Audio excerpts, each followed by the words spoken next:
नमस्कार दोस्तों, फिर से स्वागत है आपका हमारे इस YouTube चैनल पर। हम लोग क्लास 10 का मैथ्स कवर कर रहे हैं, NCERT का पूरा। और हम लोगों ने स्टार्ट किया था चैप्टर नंबर 6 जिसका नाम है सिमिलैरिटी इन ट्राइंगल्स, है ना। ट्राइंगल्स पढ़ रहे थे हम लोग। ओके, तो हम लोग बस हमारे सेकेंड लेक्चर में फर्स्ट लेक्चर से आगे बढ़ते हैं।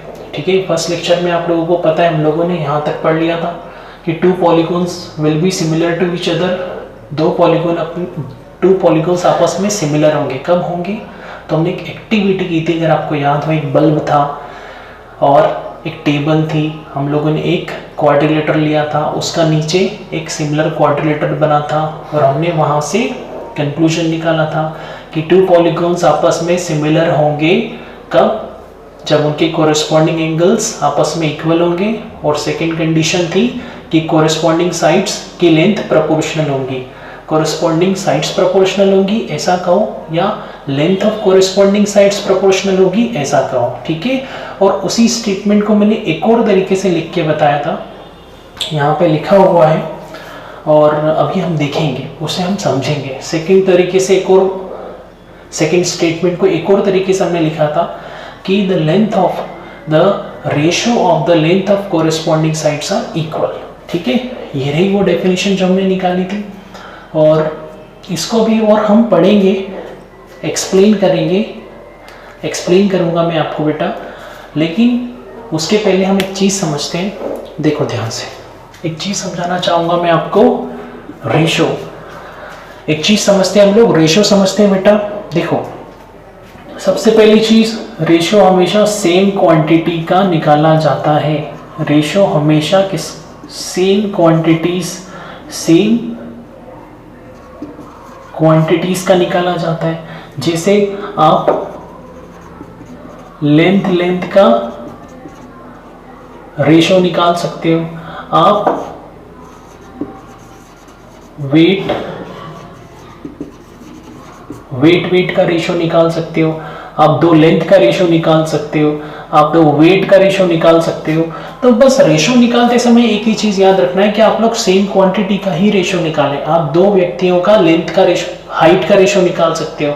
पहले आदमी की हाइट का रेशो दूसरे आदमी की हाइट के साथ निकाल लो।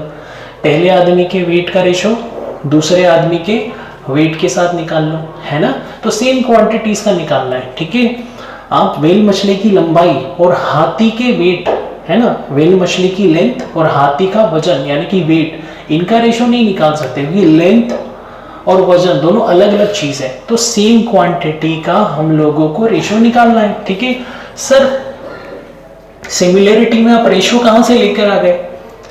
तो ये भी मैं समझाता हूं, पहले आप समझो क्योंकि ये बहुत काम आने वाला है, इसीलिए मैं आपको समझा रहा हूं। ठीक, एग्जाम्पल देखो, मान लो ये कोई लाइन सेगमेंट है AB।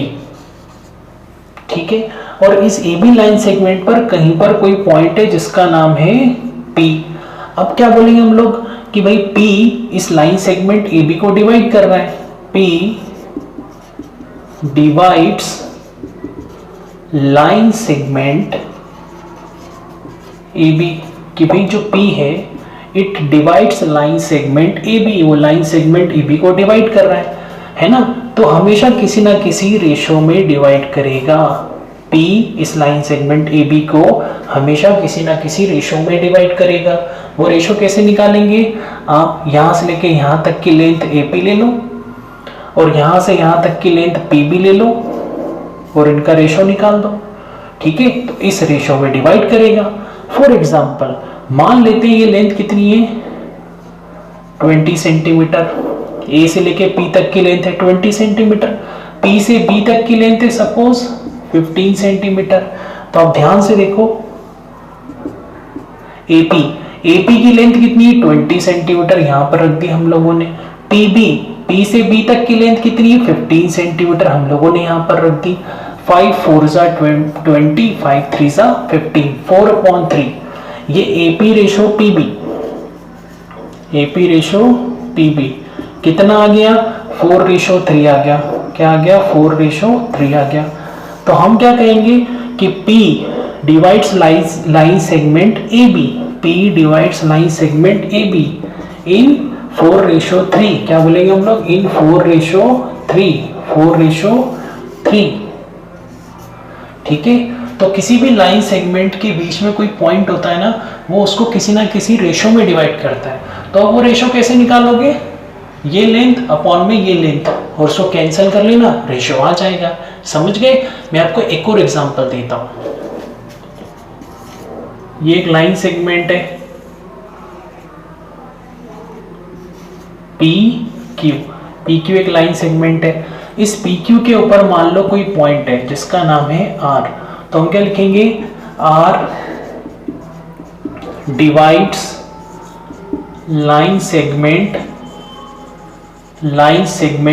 पी क्यू इन किस रेशो में, भाई ये जो आर है किसी ना किसी रेशो में डिवाइड करेगा पी क्यू को। तो किस रेशो में डिवाइड कर रहा है, कैसे निकालेंगे।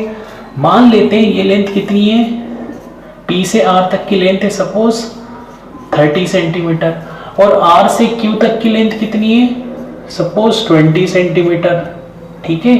तो आप क्या करोगे, आपको पता करना है कि आर पी क्यू को किस रेशो में डिवाइड कर रहा है। तो आप पी से लेके आर तक की लेंथ क्या है, 30 सेंटीमीटर, और आर से क्यू तक की लेंथ क्या है, 20 सेंटीमीटर। देखो सेंटीमीटर से सेंटीमीटर कट गया। मैंने यूनिट क्यों लिख के बताया, मैं इसलिए बता रहा था रेशो यूनिट लेस होता है। यहाँ पे हम एक चीज लिख देते हैं कि एक तो रेशो सेम क्वांटिटीज का निकाला जाता है, दूसरा रेशो क्या होता है बेटा, यूनिट लेस होता है। रेशो की कोई यूनिट नहीं होती है, और आपको समझ में आ गया होगा कि रेशो की कोई यूनिट क्यों नहीं होती, क्योंकि यूनिट हमेशा आपस में कट जाती है, क्योंकि हमेशा हम सेम क्वांटिटीज का रेशो निकालेंगे तो ऊपर नीचे यूनिट हमेशा कट जाती है, इसलिए रेशो हमेशा यूनिट लेस आता है। 0 से 0 कैंसिल, क्या आ गया 3/2 मतलब 3:2, मतलब R इस PQ लाइन सेगमेंट को डिवाइड करेगा 3:2 में, इसमें डिवाइड करेगा 3:2 में, है ना। ये कंप्लीट हो गया लाइन कि भाई R divides line segment PQ इन 3:2, ठीक है। R इस लाइन PQ को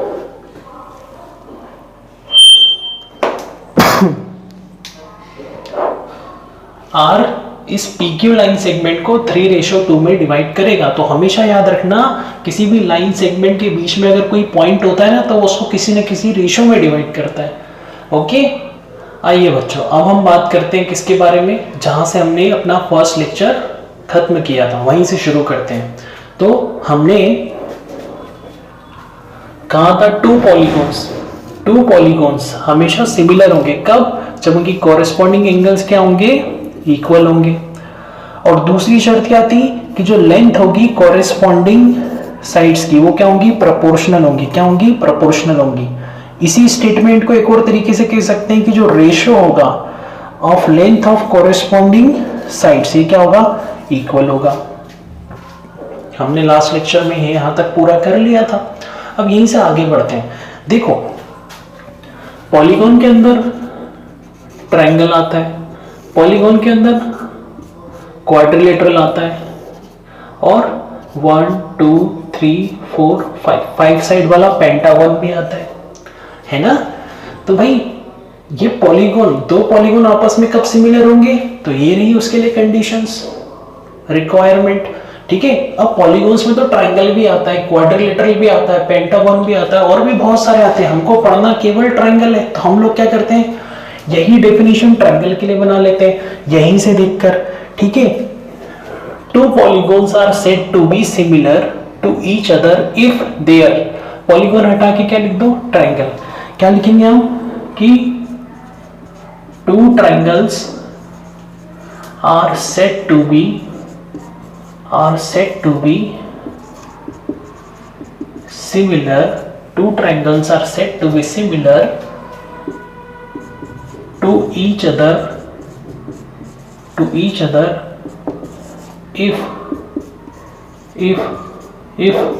if their, पहली चीज, if their corresponding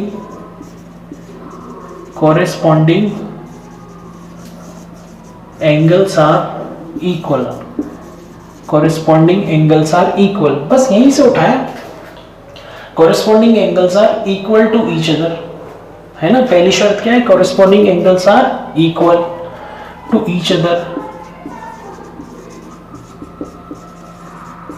and second condition क्या है, सेकेंड कंडीशन क्या है, the length of their corresponding sides are proportional,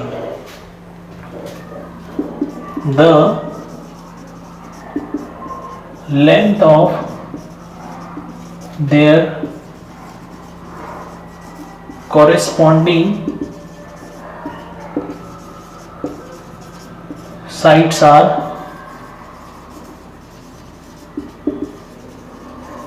proportional। दो ट्रायंगल्स आपस में कब सिमिलर होंगे, जब उनके कॉरेस्पॉन्डिंग एंगल्स आपस में इक्वल होंगे और length of their corresponding sides क्या होंगी, प्रोपोर्शनल होंगी। इसी स्टेटमेंट को हम एक और तरीके से लिख सकते हैं, सेकंड स्टेटमेंट को एक और तरीके से लिख सकते हैं, या तो क्या बोल दो, कॉरेस्पॉन्डिंग साइड्स क्या होना चाहिए, कॉरेस्पॉन्डिंग साइड्स प्रोपोर्शनल होना चाहिए, या तो ऐसे कहो, है ना। कॉरेस्पॉन्डिंग साइड्स प्रोपोर्शनल होने का मतलब है कि लेंथ जो है कॉरेस्पॉन्डिंग साइड्स की वो प्रोपोर्शनल होना चाहिए। इसी स्टेटमेंट को एक और तरीके से लिख सकते हैं, जैसा हमने यहाँ लिखा है कि ratio of length of corresponding sides are equal, लिख देते हैं यहाँ पे, the ratio of length of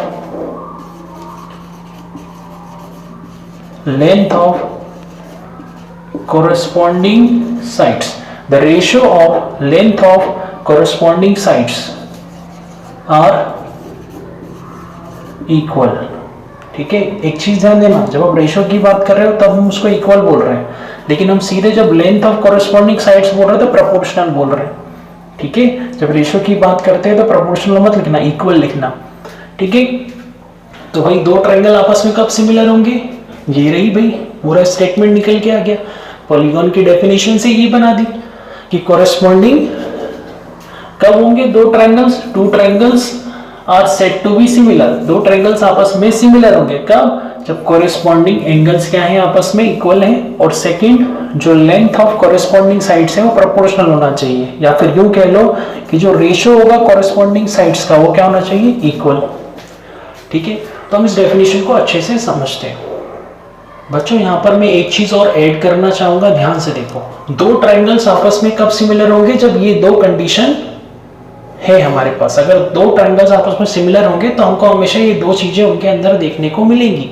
पर एक बात समझो, ठीक है, ट्रायंगल के केस में ऐसा है कि अगर आपको जब भी दो ट्रायंगल दिए हो और आपको दोनों ट्रायंगल में ये चीज देखने को मिल जाए कि कॉरेस्पॉन्डिंग एंगल क्या उनके आपस में इक्वल है, तो याद रखना ये कंडीशन सेकंड वाली, अगर पहली वाली अगर आपने देखी और अगर वो सेटिस्फाई हो गई है तो दूसरी ऑटोमेटिकली सेटिस्फाई हो जाती है।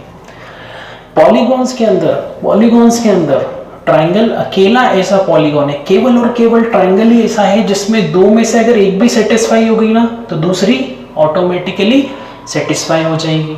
बात समझ में आई? लेकिन अदर पॉलीगॉन्स में, क्वाड्रिलेटरल के अंदर या दूसरे जो पॉलीगॉन्स हैं उनमें ऐसी चीज नहीं है, तो उसमें क्या चीज होती है हमको उस पर बात नहीं करना है, क्योंकि हमारा सिलेबस केवल। तो बच्चों देखो, दो ट्रायंगल्स जब सिमिलर होंगे तो ये रही कंडीशन, उनके कॉरेस्पॉन्डिंग एंगल्स आपस में बराबर होंगे और जो length of their corresponding sides होंगी वो प्रोपोर्शनल होंगी, या इस स्टेटमेंट को हम कह सकते हैं कि ratio of length of corresponding sides are equal. तो अब मैं इसी को समझाता हूँ, देखो ध्यान से, इसी को मैं समझा रहा हूँ बेटा। हम दो ट्रायंगल कंसीडर कर रहे हैं, एक ट्रायंगल हम लोगों ने बनाया, इसका नाम है ट्रायंगल ABC, ठीक है, और एक और ट्रायंगल बनाते हैं हम लोग,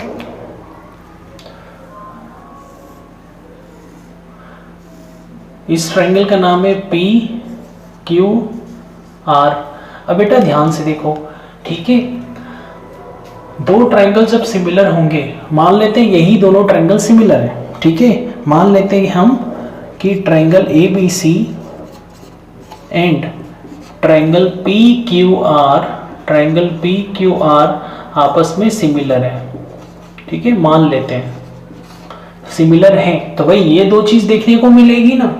अगर ये दोनों ट्रायंगल आपस में सिमिलर हैं तो पक्का इनके कॉरेस्पॉन्डिंग एंगल्स क्या हैं, इक्वल, और जो कोरिस्पॉन्डिंग साइड्स है वो क्या है, प्रोपोर्शनल है।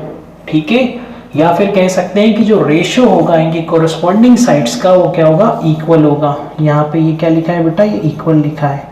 क्या लिखा है, इक्वल, EQUAL, इक्वल। ठीक है बेटा, तो अगर ये दोनों ट्रायंगल आपस में सिमिलर है तो भाई सिंबल क्या होगा। सर जब दो ट्रायंगल आपस में सिमिलर होंगे तो हम उन्हें सिमिलर बताएंगे कैसे, तो हम ऐसे लिखेंगे कि ट्रायंगल ABC सिमिलर है ट्रायंगल PQRK। ये होता है बेटा डिनोट करने का तरीका। दो ट्रायंगल जब आपस में सिमिलर होते हैं तो आपको इस तरीके से एक वेव बनाना है। ठीक है, इस तरीके से वेव बनाना है। ठीक है, इस तरीके से वेव बनाना है। ये हो गया तरीका सिमिलरिटी बताने का। ये दोनों ट्रायंगल आपस में सिमिलर है तो ये होता है सिंबल। ठीक है, तो पहली चीज देखो, ये चीज लिखते हैं, कोरिस्पॉन्डिंग एंगल्स क्या होंगे, इक्वल होंगे। कोरिस्पॉन्डिंग एंगल्स इनके इक्वल होंगे, क्यों, क्योंकि दोनों ट्रायंगल सिमिलर है। तो देखो ये जो एंगल ए है, ये जो एंगल ए है, इसका कोरिस्पॉन्डिंग एंगल कौन है, एंगल P। कौन है, एंगल ए का कोरिस्पॉन्डिंग एंगल कौन है, एंगल P। ये दोनों आपस में बराबर होंगे। ये है एंगल B, ये है एंगल B, इसका कोरिस्पॉन्डिंग एंगल कौन है, इसका कोरिस्पॉन्डिंग एंगल है एंगल Q।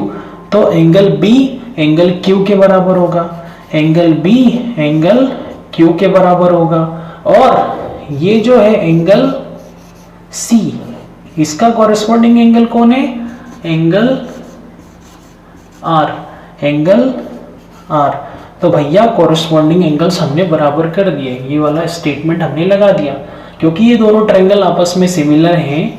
ये ट्रायंगल ABC, ये ट्रायंगल PQR आपस में सिमिलर हैं। तो देखो हमने लिख रखा है कि दोनों ट्रायंगल आपस में सिमिलर हैं, और अगर ये सिमिलर हैं तो भैया इनके कोरिस्पॉन्डिंग एंगल्स क्या होंगे, इक्वल होंगे। तो हमने कोरिस्पॉन्डिंग एंगल्स क्या कर दिए, इक्वल कर दिए। आई बात समझ में, कोरिस्पॉन्डिंग एंगल्स हमने इक्वल कर दिए। अब सेकेंड स्टेटमेंट देखो, कोरिस्पॉन्डिंग साइड्स आर प्रोपोर्शनल। अब इसको ऐसे नहीं, ऐसे समझो, ऐसे समझो कि जो रेशियो होगा, अब रेशियो के टर्म्स में समझो बेटा, कल मैंने प्रोपोर्शनैलिटी के टर्म्स में समझाया था। रेशियो के टर्म्स में समझो कि जो रेशियो होगा लेंथ ऑफ कोरिस्पॉन्डिंग साइड्स वो क्या होगा, इक्वल होगा। सबसे पहले तो हम लोग ना किसकी कोरिस्पॉन्डिंग साइड कौन है लिख लेते हैं। बेटा एक चीज समझाता हूं, आप लोग यहां देखो, ये दोनों ट्रायंगल आपस में क्या है, सिमिलर है। तो देखो यहीं से आपको पता चलेगा AB की कोरिस्पॉन्डिंग साइड कौन है, PQ। AB की कोरिस्पॉन्डिंग साइड कौन है, PQ। फिर देखो BC की कोरिस्पॉन्डिंग साइड कौन है, QR।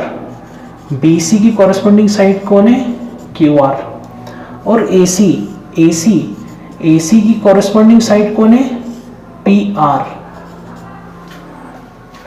आया समझ में, ऐसे पता करते हैं कोरिस्पॉन्डिंग साइड्स, है ना। क्या सर हमेशा ऐसे ही पता करना है, हाँ ऐसे ही पता करना है। लेकिन एक चीज बता दूं, जिस तरह से हमने ये लिखा है ना कि ट्रायंगल ABC ट्रायंगल PQR के सिमिलर है, ये अगर हमने लिख दिया है एक बार तो इसको देख के हम सिमिलर कॉरेस्पॉन्डिंग साइड्स बता सकते हैं। दो ट्रायंगल जो सिमिलर हैं हमने उनको लिख दिया है, जो दो ट्रायंगल आपस में सिमिलर है, तो वहां से हम देख के कॉरेस्पॉन्डिंग साइड्स बता सकते हैं। इसमें अभी हम पूरे चैप्टर में इसके ऊपर बात करेंगे ना, अभी बहुत सारी नई नई चीजें सामने आएंगी, तो आप सीखते रहो। तो अब हम क्या बोल रहे हैं भाई, ये तो हमने कॉरेस्पॉन्डिंग साइड किसकी कौन है, AB की कॉरेस्पॉन्डिंग साइड PQ है, BC की कॉरेस्पॉन्डिंग साइड QR है, AC की कॉरेस्पॉन्डिंग साइड कौन है, PR। ये हमने लिख दी। अब ये सेकंड वाला स्टेटमेंट लगाओ, भाई ये दो ट्रायंगल आपस में सिमिलर है तो फिर ये होना चाहिए, ये सेटिस्फाई करना चाहिए। तो क्या होता है, रेशो, किसका रेशो, लेंथ का, किसकी लेंथ का रेशो, कॉरेस्पॉन्डिंग साइड। तो भाई AB इसका रेशो इसकी कॉरेस्पॉन्डिंग साइड PQ के साथ, ठीक है। और BC साइड की कॉरेस्पॉन्डिंग साइड कौन है, QR, इनका रेशो है ना। क्या लिखा है, रेशो किसका, कॉरेस्पॉन्डिंग साइड्स का इक्वल होना चाहिए। इक्वल होगा वो तो भी देखेंगे, लेकिन अभी हमको रेशो तो निकालना है किसका, कॉरेस्पॉन्डिंग साइड्स का। तो आप रेशो कॉरेस्पॉन्डिंग साइड्स का कैसे निकालोगे, तो पहले आपको ये पता होना चाहिए कि किसकी कॉरेस्पॉन्डिंग साइड कौन है। तो आप यहाँ से देख के पता कर सकते हो, ए बी की corresponding side P Q, B C की क्यू आर, ए सी की पी आर, और उन्हीं कोरस्पॉन्डिंग साइड्स का इसका रेशो, फिर बी सी क्यू आर का रेशो, और फिर ए सी की कोरस्पॉन्डिंग साइड पी आर है, इनका ratio A C upon P R. और ये क्या होंगे भाई, इक्वल होंगे, तो कर देते हैं इक्वल। ये रेशो क्या होंगे, इक्वल। तो ये हमने लिख दिए कोरस्पॉन्डिंग साइड्स के रेशो क्या होते हैं, इक्वल होते हैं। यही तो स्टेटमेंट है, आया समझ में। तो ये पहला क्या है, कोरस्पॉन्डिंग एंगल्स इक्वल होंगे, कोरस्पॉन्डिंग साइड्स के रेशो, यानी कि किसके ratio, length of corresponding sides, corresponding sides की जो लेंथ है ना उनकी रेशो बराबर होंगे। आई बात समझ में बेटा, ठीक है। चलो, लेकिन एक चीज समझना बेटा, यहाँ पे ये जो हम लिखते हैं ना कि ये ट्रायंगल एबीसी इस ट्रायंगल पीक्यूआर के सिमिलर है, ये बड़ा सोच समझ के लिखना पड़ता है। सर आप ऐसा क्यों कह रहे हो, ये बहुत सोच समझ के लिखना पड़ता है? बेटा इसके पीछे बहुत अच्छा लॉजिक है, अभी हम लोग समझेंगे। अक्सर ना स्टूडेंट्स को ये बात समझ में नहीं आती है क्या, कि कोरिस्पॉन्डिंग साइड्स की जो लेंथ है वो क्या होंगी, प्रोपोर्शनल होंगी, है ना। किसी भी ट्रायंगल, किसी भी दो ट्रायंगल में जो कोरिस्पॉन्डिंग साइड्स होती हैं वो प्रोपोर्शनल होती हैं। बच्चों को अक्सर ना समझ में नहीं आता है कि ये प्रोपोर्शनलिटी का मतलब क्या है बेटा, तो मैं आपको यही समझाता हूँ। जैसे देखो फॉर एग्जांपल, ठीक है, ये ग्राउंड है, ग्राउंड पे ये यहाँ पर आप खड़े हो, अपने आप को अज्यूम करो, आपकी जो हाइट है सपोज वो है 1.5 मीटर, ठीक है, आपकी हाइट है 1.5 मीटर, और मान लो ये कोई पोल है, ये कोई पोल है, इसकी हाइट है सपोज 9 मीटर, इसकी हाइट है सपोज 9 मीटर, ठीक है।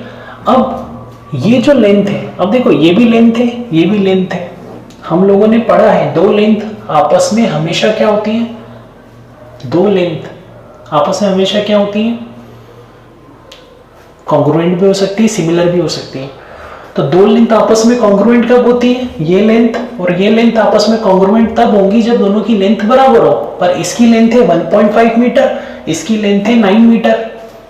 आप इसको हाइट के रूप में भी ले सकते हो, यार इसकी हाइट है 1.5 मीटर, इसकी हाइट है 9 मीटर, तो सर कॉन्ग्रुएंट तो नहीं होंगे, क्योंकि कॉन्ग्रुएंट तो तब होते जब एक जैसी लेंथ होती, तो सेम शेप हो जाता, स्ट्रेट लाइन, और सेम साइज भी हो जाता, 1.5 मीटर 1.5 मीटर, पर दोनों की हाइट एक जैसी नहीं है, तो कॉन्ग्रुएंट तो हो नहीं सकते, तो पक्का सिमिलर होंगे। दो स्ट्रेट लाइंस हमेशा क्या होती हैं, सिमिलर होती है, ठीक है। इस पोल को भी स्ट्रेट लाइन के फॉर्म में लो, ये जो पोल है ये भी स्ट्रेट लाइन है, इसकी हाइट है 9 मीटर, तो ये भी स्ट्रेट लाइन, ये भी स्ट्रेट लाइन, तो दोनों स्ट्रेट लाइन सिमिलर होंगी। तो ये हाइट 1.5 मीटर की और ये हाइट 9 मीटर की, दोनों क्या है बेटा, प्रोपोर्शनल हैं। क्या है, प्रोपोर्शनल है। यही मतलब होता है प्रोपोर्शनलिटी का। सर कैसे प्रोपोर्शनल है, वो ऐसे बेटा कि जब आप इस 1.5 मीटर को बड़ा करोगे ना ऊपर की तरफ, तो एक टाइम आएगा कि ये हाइट आ जाएगी पोल की, बात समझ में। तो प्रोपोर्शनल है ना, प्रोपोर्शनल है। कैसे, आप 1.5 में इंटू 6 कर दो, 15 6 क्या होता है, 90 होता है ना, 15 का मल्टीप्लाई 6 में करोगे तो 90, इस पॉइंट के कारण ये 90 से 9 हो जाएगा। तो इस हाइट का 6 टाइम्स करोगे ना, तो ये पोल की क्या आ जाएगी, ये पोल की क्या आ जाएगी बेटा, हाइट आ जाएगी। तो ये वाली हाइट और ये वाली हाइट आपस में प्रोपोर्शनल है। क्या है बेटा, प्रोपोर्शनल है। तो बात समझ में आ रही है कि एक को किसी तरीके से जब बढ़ाएं, मल्टीप्लाई करें 1 से 2 से 3 से, किसी न किसी प्रोपोर्शन में ये वाली हाइट आई जाएगी, ठीक है। तो ये मतलब होता है। अच्छा, इसको कैसे लिखते हैं, मान लो इसकी हाइट है h1, इसकी हाइट है h1, ठीक है, इसकी हाइट है h1, इसकी हाइट कितनी है h2, ठीक है। तो आप एक काम करो, ये जो h1 है ना, ये जो h1 है, इस h1 को इस h2 से डिवाइड कर दो, ठीक है। तो क्या होगा, तो ये यहाँ पे जो वैल्यू थी ना, यहाँ पे जो वैल्यू थी ना, यहाँ पे जो वैल्यू थी वो आ जाएगी। यहाँ वैल्यू 6 आई थी ना, कब? जब यहाँ पे 1.5 मीटर था और यहाँ पर क्या था 9 मीटर। ठीक है, तो देखो h1 की वैल्यू क्या है 1.5 मीटर। ठीक है, मीटर से मीटर तो कट जाएगा तो हम यूनिट लिख नहीं रहे। h2 की वैल्यू क्या है 9 मीटर। ठीक है, समझ में आ रहा है? और इसको नाम दे देते हैं k। तो 15 6 1.5 6 9, तो क्या आ गया 1/6। तो h1 इक्वल टू ये h2 उधर यहाँ पे क्या आ गया h1 upon h2। h1 upon h2 कितना आ गया बेटा 1/6 आ गया। तो यहाँ से रिजल्ट क्या निकला 6h1 इक्वल टू h2 का मल्टीप्लाई 1 में करोगे तो h2। तो बेटा रिजल्ट क्या आया कि जो h1 हाइट है इसको 6 टाइम्स करोगे तो h2 हाइट आ जाएगी। मतलब क्या हुआ, जो h1 हाइट है उसको 6 टाइम्स करोगे तो h2 हाइट आएगी। ये जो h1 हाइट है ना 1.5, इसको जब 6 टाइम्स करोगे ना तो h2 हाइट आएगी। बात समझ में आ रही है? मतलब प्रोपोर्शनैलिटी समझ में आई। और यहां से ध्यान से देखो, रेशो से ही तो ये रिलेशन निकल के आया। जब इसकी हाइट और इसकी हाइट का आपने रेशो निकाला तो रिलेशन निकल के आ गया। इस k की वैल्यू निकल के आ गई कि 1.5 का 6 टाइम्स क्या है h2। ये जो h1 हाइट है ना 1.5 मीटर, इसका 6 टाइम्स क्या है h2 हाइट जो कि 9 मीटर आएगी। 15 6 1.5 6 9। तो बेटा आपको आई होप क्लियर हो रहा होगा, प्रोपोर्शनैलिटी का मीनिंग क्लियर हो रहा होगा। ठीक है, अब इसी चीज को ट्रायंगल में लगाओ। यहाँ तो भाई एक हाइट और ये दूसरी हाइट। सर ट्रायंगल में तो इधर 3 साइड होगी और इधर भी 3 साइड है, और हम कह रहे हैं कि जो कोरेस्पॉन्डिंग साइड से होना चाहिए प्रोपोर्शनल। तो बेटा ध्यान से देखो, यहाँ पे ये हाइट 6 टाइम्स होके ये वाली हाइट आ गई, तो यहाँ पे भी क्या होगा ना, यहाँ पे भी प्रोपोर्शनैलिटी। अगर दो ट्रायंगल आपस में सिमिलर है, मान लो ये दो ट्रायंगल आपस में सिमिलर है, तो पक्का ये चीज देखने को मिलेगी कि कोरेस्पॉन्डिंग साइड्स प्रोपोर्शनल है। तो इस फंडे को यहाँ फिट करो। मान लो इसकी यहाँ पे मैं एक स्टार लगाता हूँ, इस एक स्टार वाली साइड है, इसकी कोरेस्पॉन्डिंग साइड ये है। ठीक है, तो इसको ये जो भी है, ये जो भी लेंथ है, इसका 6 टाइम्स करने पर ये आ रही है।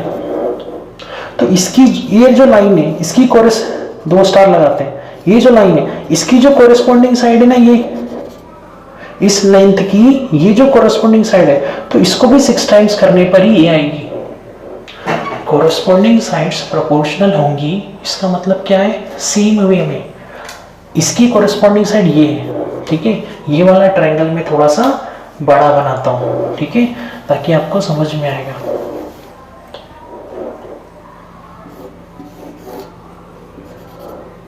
ये 2 स्टार इसकी कोरेस्पॉन्डिंग साइड, ये भी 2 स्टार, ये तीसरी वाली लेंथ है ट्रायंगल की, 3 स्टार इस पे लगा दिए, तो इस पे भी 3 स्टार लगा दिए। तो बात समझो बेटा, मान लो ये दोनों ट्रायंगल सिमिलर है, ये दोनों ट्रायंगल क्या है सिमिलर, ये छोटा और ये बड़ा। एक तो सिमिलरिटी का मतलब ये होता है कि इस छोटे वाले को स्ट्रेच करते सब बड़ा करेंगे तो ये आना चाहिए, तभी तो सिमिलर है, और ऐसा है तभी तो हमने सिमिलर का साइन लगाया। इसको छोटा करने पर, इसको श्रिंक करने पर ये आना चाहिए, और आ रहा होगा तभी तो हमने सिमिलर बताया है। और अगर ये दोनों ट्रायंगल आपस में सिमिलर है तो कोरेस्पॉन्डिंग साइड्स क्या होंगी बेटा, प्रोपोर्शनल होंगी। क्या होंगी, प्रोपोर्शनल होंगी। तो कैसे प्रोपोर्शनल होंगी कि देखो, इसकी जो कोरेस्पॉन्डिंग साइड है ये, ठीक है, जैसे ये 6 टाइम्स करने पर ये इस हाइट की 6 टाइम्स करने पर ये हाइट आ रही थी। सिमिलरली ये जो लेंथ है ना, इसका 6 टाइम्स करने पर ये लेंथ आएगी, तभी तो कोरेस्पॉन्डिंग साइड्स प्रोपोर्शनल कहलाएगी। तो अब यही फंडा सब जगह फिट करो। इसकी जो कोरेस्पॉन्डिंग साइड है ना वो ये है, तो ये कैसे मिलेगी, इसको 6 टाइम्स करो तो ये आ जाएगी, 6 टाइम्स ही करना पड़ेगा। ठीक है, सेम वे में टाइम्स होगा।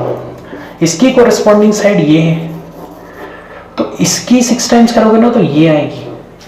अब आए बात समझ में, कोरेस्पॉन्डिंग साइड्स प्रोपोर्शनल होती है, इसका मतलब समझ में आया कि अगर दो ट्रायंगल आपस में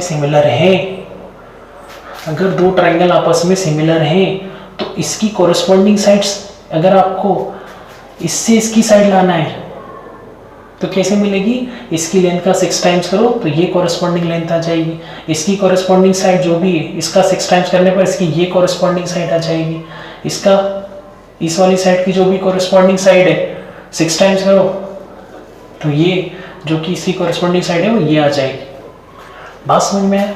और इसी चीज को रेशो में भी बता सकते हैं, ठीक है, और हम इसको बताएंगे भी।